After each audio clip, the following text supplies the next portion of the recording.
بسم اللہ الرحمن الرحیم۔ شعبان المعظم استقبال رمضان کا مہینہ۔ اس ماہ کی فضیلت کی وجہ یہ معلوم ہوتی ہے کہ اس مہینے میں ماہ رمضان کے روزوں، تراویح اور دیگر عبادات کی تیاری کا موقع ملتا ہے۔ اسلامی سال کا 8واں مہینہ شعبان المعظم نفلی روزوں اور عبادات کے لیے انتہائی فضیلت والا ہے۔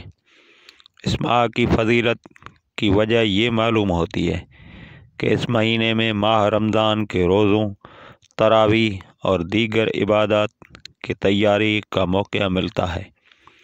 رمضان المبارک کے استقبال اور عبادت کی تیاری ہی کی وجہ سے حضرت محمد مصطفیٰ صلی اللہ علیہ وآلہ وسلم نے اس مہینے میں خصوصیت سے خیر و برکت کی دعا فرمائی ہے۔ حضرت انس رضی اللہ تعالی عنہ فرماتے ہیں کہ رسول اللہ صلی اللہ علیہ وآلہ وسلم یہ دعا فرمایا کرتے: اے اللہ، ہمارے لیے رجب اور شعبان میں برکت عطا فرما اور ہمیں رمضان کے مہینے تک پہنچا۔ حضرت انس رضی اللہ عنہ بیان کرتے ہیں کہ رسول اللہ صلی اللہ علیہ وآلہ وسلم سے پوچھا گیا کہ رمضان کے بعد سب سے افضل روزہ کون سا ہے؟ آپ صلی اللہ علیہ وآلہ وسلم نے ارشاد فرمایا: شعبان کا رمضان کی تعظیم کے لیے جاری ہے۔ حضرت عائشہ صدیقہ رضی اللہ تعالیٰ عنہ فرماتی ہیں: میں نے نہیں دیکھا کہ آپ صلی اللہ علیہ وآلہ وسلم کسی مہینے میں شعبان سے زیادہ نفلی روزے رکھتے ہوں۔ اس کے ساتھ ساتھ حضرت ابو ہریرہ رضی اللہ عنہ سے روایت ہے کہ رسول اللہ صلی اللہ علیہ وآلہ وسلم نے ارشاد فرمایا، یعنی جب آدھا شعبان باقی رہ جائے تو روزے مت رکھو۔ علماء کرام نے اس کا مطلب یہ بیان کیا ہے کہ اس حدیث شریف میں ممانعت ان لوگوں کے لیے ہے جن کو روزہ کمزور کرتا ہے۔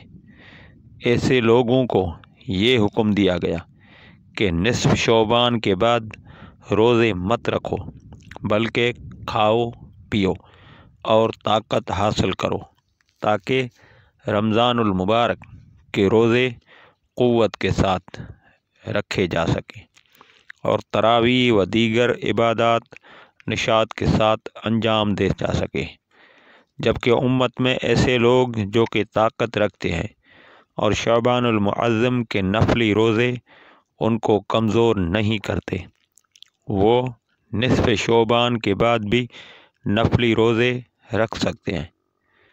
حکیم الامت حضرت مولانا محمد اشرف علی تھانوی رحمۃ اللہ علیہ فرماتے ہیں: میرا ذوق یہ کہتا ہے کہ رمضان المبارک میں شب کو جو جاگنا ہوگا، شعبان المعظم کے شبوں میں جاگنا اس کا نمونہ ہے، اور شعبان المعظم کے نفلی روزے رمضان المبارک کے فرض روزوں کا نمونہ اور عادی بنانا ہے، اور آدھے شعبان کے بعد روزوں سے جو منع فرمایا گیا ہے یہ در حقیقت رمضان المبارک کی تیاری کے لیے فرمایا گیا ہے، یعنی کھاؤ پیو اور رمضان کے لیے تیار ہو جاؤ، اور یہ امید رکھو کہ روزے آسان ہو جائیں گے۔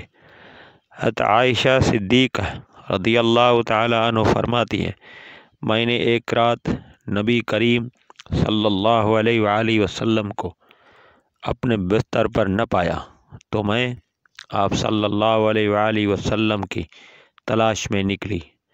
میں نے دیکھا کہ آپ صلی اللہ علیہ وآلہ وسلم مدینہ طیبہ کے قبرستان بقیع میں ہیں۔ آپ صلی اللہ علیہ وآلہ وسلم نے مجھے دیکھ کر ارشاد فرمایا: کیا تو یہ اندیشہ رکھتی ہے کہ اللہ اور اس کا رسول صلی اللہ علیہ وآلہ وسلم تیرے ساتھ ناانصافی کرے گا، یعنی تیرے بارے میں کسی دوسری بیوی کے پاس چلا جائے گا؟ میں نے عرض کیا کہ یا رسول اللہ صلی اللہ علیہ وآلہ وسلم، مجھے یہ خیال ہوا کہ آپ اپنی کسی دوسری بیوی کے پاس تشریف لے گئے ہو۔ آپ صلی اللہ علیہ وآلہ وسلم نے ارشاد فرمایا، اللہ تبارک و تعالی شعبان کے 15ویں شب میں آسمان دنیا پر نزول فرماتے ہیں اور قبیلہ بنو کلب کی بکریوں کے بالوں سے زیادہ لوگوں کی مغفرت فرماتے ہیں۔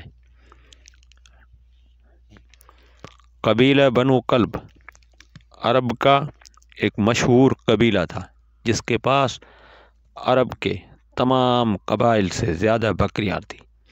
احادیث مبارکہ کے مطابق چونکہ اس رات میں بے شمار گناہ گاروں کی مغفرت اور مجرموں کی بخشش ہوتی ہے اور عذاب جہنم سے چھٹکارا اور نجات ملتی ہے، اس لیے عرب میں اس رات کا نام شب برات مشہور ہو گیا۔ البتہ حدیث شریف میں اس رات کا کوئی مخصوص نام نہیں آیا، بلکہ لیل نصف من شعبان یعنی شعبان کے درمیانی شب کہہ کر اس کی فضیلت بیان کی گئی ہے۔ حضرت صلی اللہ علیہ وآلہ وسلم نے شعبان کے مہینے کی آخری تاریخ میں خطبہ دیا اور فرمایا، اے لوگو تم پر ایک عظمت و برکت والا مہینہ سایہ فگن ہونے والا ہے۔ پھر آپ صلی اللہ علیہ وآلہ وسلم نے شب قدر، تراویح، مغفرت، باری تعالیٰ اور رمضان میں اہتمام سے کیے جانے والے خصوصی اعمال کا تذکرہ فرمایا۔ بارگاہ الہی میں دعا ہے کہ اللہ رب العزت ہمیں اس ماہ مبارک میں زیادہ سے زیادہ عبادت کرنے والا بنائے اور رمضان المبارک کے استقبال و عبادات کے لیے تیاری کی توفیق عطا فرمائے، جو کہ ہمارے گناہوں کی مغفرت اور اللہ تبارک و تعالیٰ کی خوشنودی کا ذریعہ بنے۔ آمین۔ وآخر دعوانا ان الحمد للہ رب العالمین۔ ملتے ہیں اگلی ویڈیو میں، تب تک کے لیے اللہ حافظ۔